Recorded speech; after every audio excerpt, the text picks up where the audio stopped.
Reverse affirmative action 1. The number that launched 1,000 arguments. Before we can talk about what I am calling reverse affirmative action, we have to talk about IQ, because that is the weapon. That is the instrument around which this entire legal and political architecture is being constructed, and Black Americans cannot afford to engage this debate without first understanding exactly what that instrument is, what it measures, what it does not measure, and why it has always been as political as it is scientific. The intelligence quotient, the IQ score, was first developed in the early 20th century by the French psychologist Alfred Binet, who designed it for a very specific and practical purpose: to identify school children in Paris who might need additional academic support. Binet himself was explicit that the test was not designed to measure some fixed, innate biological capacity for intelligence. He was skeptical of that idea. He believed that intelligence was malleable, that it could be cultivated, and that the test was a tool for intervention, not a verdict on a child's ceiling. That original intent was almost immediately distorted when the test crossed the Atlantic. American psychologists, most notably Henry Goddard and Lewis Terman, adapted and redeployed it in ways Binet never intended. Terman, a Stanford professor, helped standardize the test into what we now recognize as the IQ scale, with 100 as the population mean. But embedded in his project was a deeply ideological assumption that what the test measured was hereditary, fixed, and biological, that some groups of people were constitutionally more intelligent than others. This was not a scientific conclusion. It was a racial and class-based presumption that wore the clothing of science. These early IQ tests were used to argue that immigrants from Southern and Eastern Europe, Italians, Poles, Jews, were intellectually inferior. They were used to justify forced sterilization programs under eugenics laws that the Supreme Court upheld as recently as 1927 in Buck versus Bell. The science of IQ in its American adolescence was functionally the science of racial hierarchy. Now, I raise this history not to dismiss IQ as a concept entirely, but to establish something essential. IQ has never been a purely neutral, objective scientific enterprise. From the very beginning, it has been entangled with questions of power: who gets to be considered intelligent, who gets to define intelligence, and who benefits from those definitions. What does the modern science actually say? IQ scores do show correlations with certain educational and economic outcomes. That is real and should not be waved away. But the heritability of IQ, the degree to which differences in IQ scores between individuals or groups are attributable to genetic factors, is a far more contested question than its proponents in nationalist and far-right circles would have you believe. The Flynn effect, the documented rise in average IQ scores across virtually every industrialized population over the course of the 20th century, alone is enough to destabilize the genetic determinist argument. Populations do not change their genetics in 3 generations, but they do change their nutrition, their access to formal education, their exposure to abstract problem solving, and their familiarity with standardized testing formats. These are environmental factors, and environmental factors, by definition, can be altered. With that foundation laid, we can now turn to the legal and political threat that emerges when IQ arguments are imported into the realm of policy. 2. The logic of reverse affirmative action. The most significant legal threat facing Black Americans in the coming decades is not voter suppression, though that is serious. It is not mass incarceration, though that demands attention. It is something more structurally insidious, what I am calling reverse affirmative action. The argument, in its most explicit form, runs as follows. If the national average IQ is 100, and if particular demographic groups score statistically below that average, then it is rational, even just, to impose quotas that limit the representation of those groups in elite educational institutions, professional fields, and public employment, not to protect them, but to prevent what critics frame as their overrepresentation relative to their alleged intellectual merit. In other words, affirmative action in reverse. Not policies designed to correct for historical disadvantage, but policies designed to correct for what opponents frame as a natural intellectual distribution that liberal institutions have been artificially distorting. I want to be precise here because some will say this is hyperbole. It is not. This logical conclusion already exists in the rhetorical infrastructure of affirmative action opponents, even when they stop short of articulating it publicly. The argument that affirmative action unfairly advantages less qualified Black applicants at the expense of more qualified white and Asian ones is the tame version. The more radical version, which is already circulating in nationalist circles and gaining mainstream adjacency, is that representation itself should be proportional to measured intelligence, and that measured intelligence is fundamentally unequal across racial lines. Pay close attention to the structure of that argument because it has a history. It is the intellectual scaffolding of scientific racism, updated and laundered through the language of meritocracy. The book The Bell Curve, published in 1994 by Charles Murray and Richard Herrnstein, is the most prominent mainstream articulation of this argument. And while it was widely criticized at the time, its core claims have never fully left the policy conversation. They have simply migrated from op-ed pages to academic journals to online communities where they are rehearsed, refined, and prepared for redeployment. The legal window for that redeployment was opened by the Supreme Court's 2023 decision in Students for Fair Admissions versus Harvard and UNC, which struck down race-conscious admissions at elite universities. That ruling was framed publicly as a defense of colorblindness, the principle that the Constitution requires the government to treat individuals without regard to race. But what the ruling actually does in practical terms is disable one of the primary legal tools that Black Americans developed to address the compounding disadvantages of slavery, segregation, and state-sponsored economic exclusion. And critically, it does so in a way that creates precedent usable far beyond university admissions. We are already seeing early applications. Legal challenges are being mounted against minority business development loans. Diversity contracting programs are under litigation. There are arguments being advanced that historically Black colleges and universities which receive federal funding may be in tension with the post-SFFA legal landscape. Each of these challenges uses the same logic that race-conscious programs, regardless of their historical justification, now constitute discrimination under the Equal Protection Clause of the 14th Amendment. This is the central irony and the central danger that I want Black America to reckon with. The legal infrastructure of the civil rights movement, built on a 14th Amendment whose Reconstruction-era drafters explicitly intended it to protect the rights of formerly enslaved people, has been systematically reinterpreted to be hostile to the very population it was designed to protect. 3. The Indian case study and what it tells us about IQ. I want to turn now to what I consider one of the most instructive and under-examined case studies in this entire discussion, the experience of Indian immigrants in the United States. Indian Americans are, by virtually every metric, among the most economically and educationally successful immigrant groups in American history. Median household income, rates of advanced degree attainment, representation in high-status professions. On all of these measures, Indian Americans perform at levels that exceed not only the national average, but the white American average as well. Now, here is where the IQ argument encounters a problem it cannot resolve.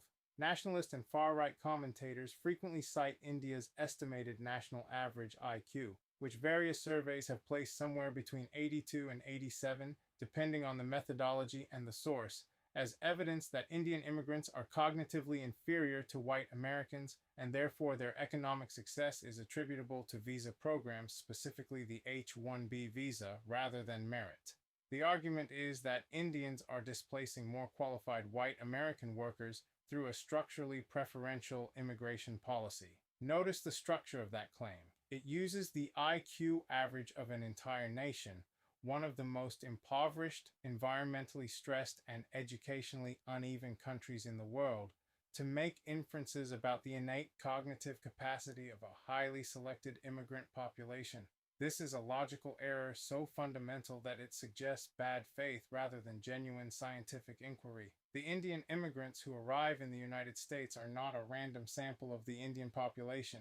They are, by definition, among the most educated, most motivated, and most resourceful people that the Indian subcontinent produces. Comparing their outcomes to the national IQ average of India is like measuring the athletic performance of Olympic sprinters against the average fitness of the general population and concluding that the sprinters must be cheating. And yet the IQ argument persists in nationalist circles, not because the data supports it, but because the argument is doing political work. It is being used to rationalize immigration restriction, to delegitimize the achievements of a visible minority group, and to construct a framework in which white economic and institutional dominance is the natural and mathematically justified outcome of a hierarchy of intelligence.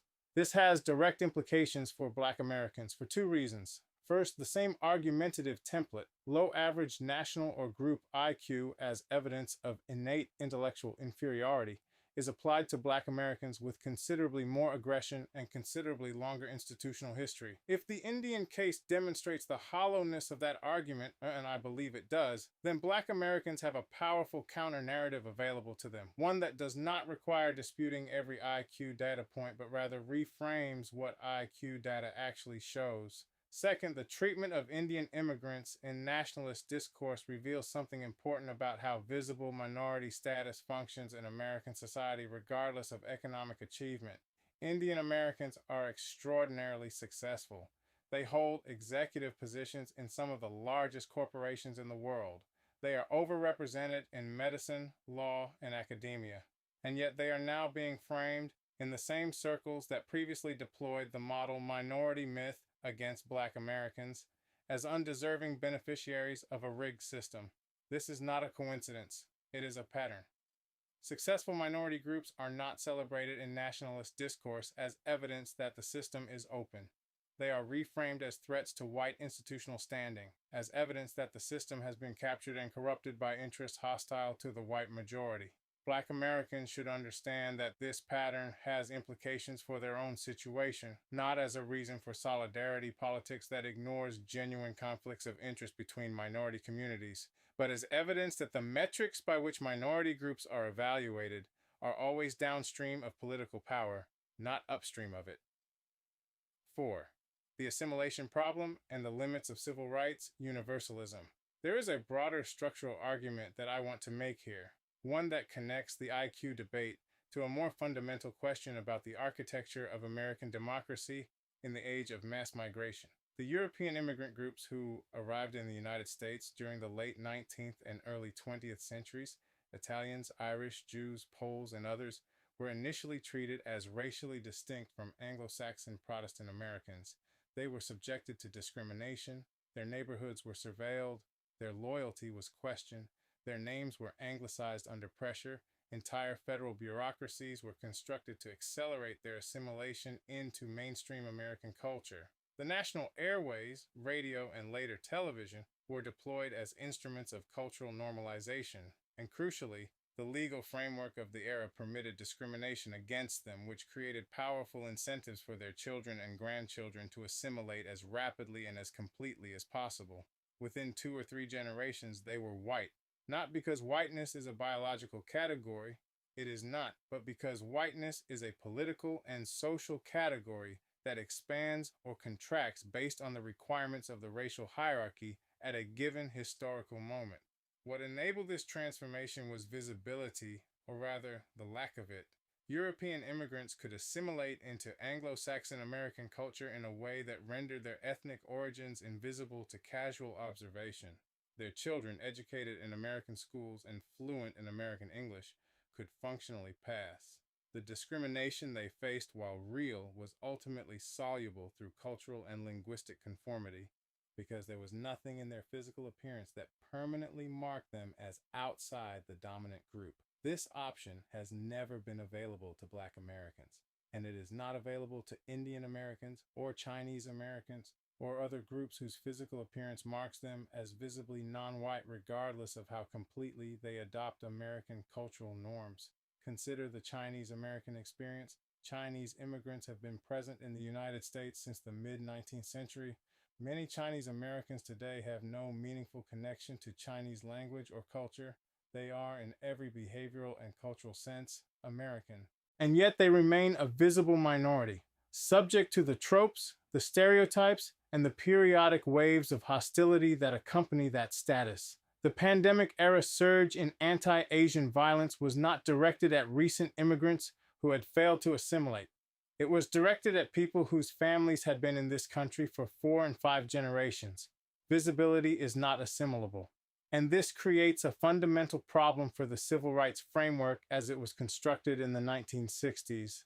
The Civil Rights Act of 1964 and the subsequent legal architecture that emerged from it were designed, in their historical specificity, to address the unique relationship between Black Americans and the American state, a relationship defined by slavery, by the post-Reconstruction period of racial terror, by the systematic legal architecture of Jim Crow, the moral force of Martin Luther King's argument, the political urgency that compelled Congress to act derived from that specific historical context. But the 14th Amendment and the civil rights laws built upon it are universal in their legal language. They protect all persons, regardless of race, national origin, sex, or religion.